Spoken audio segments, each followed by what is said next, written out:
If you want to know the easiest way to invest your money in the stock market, whether you're a teen, a young adult, or just someone that doesn't really know much about the stock market, well, this is the video for you and you should keep watching.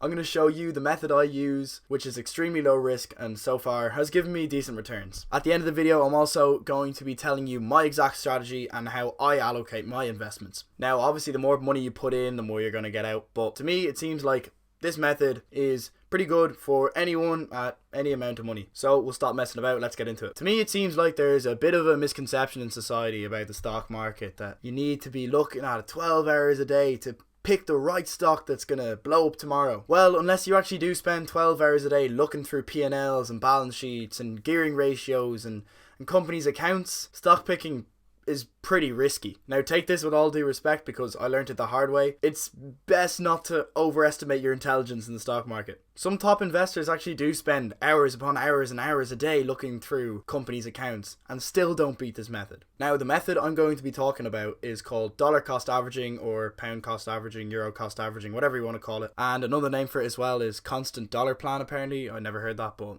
said it online. So you may ask, what is dollar cost averaging? Put simply, dollar cost averaging is putting a certain amount of money into an investment over time consistently. For example, you might put €500 into Apple on the first of every month. That would be an example of dollar cost averaging. The huge benefit to dollar cost averaging is it helps you avoid volatility. It also removes the necessity to time the market, which makes everything a whole lot less stressful, which is something that I know so many young investors get screwed over by, and people I know personally have been absolutely shattered by this. Because when you know nothing about the stock market, you don't know when a crash might come or what might cause it, and you put a huge lump sum of your money in all at once, there's a huge risk that could all come crashing down. But this method completely takes away that risk. Now, I use dollar cost averaging in two ways. The first way is something I call Tang. Tang is my own spin-off of Fang, and you might be wondering what Fang is. Well, I looked it up and Fang was actually coined by some American telly host, Jim Cramer, for CNBC, and it's an acronym that stands for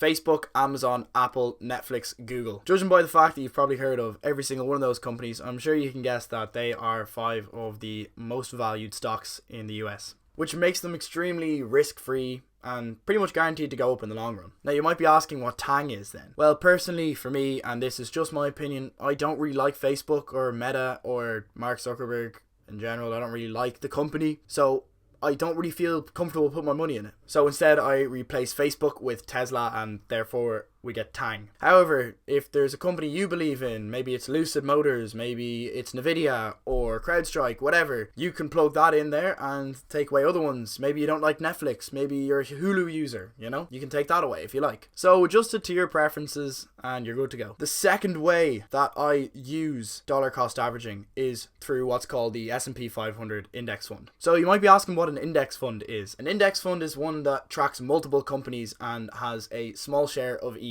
within one stock. For example, you could have a stock which is an index fund that is made up of 50% Apple and 50% Tesla, let's say. Now, what the S&P 500 is a stock made up of 500 of very high performing companies in the United States. The best thing is the S&P 500 is updated regularly, which means it chops and changes as different companies become more or less valuable. Also, depending on the value of their company, their share in the stock gets higher. For example, if Tesla delivered 100,000 more cars than they were expected to last year, their share of the stock might go up from 6% to 9%.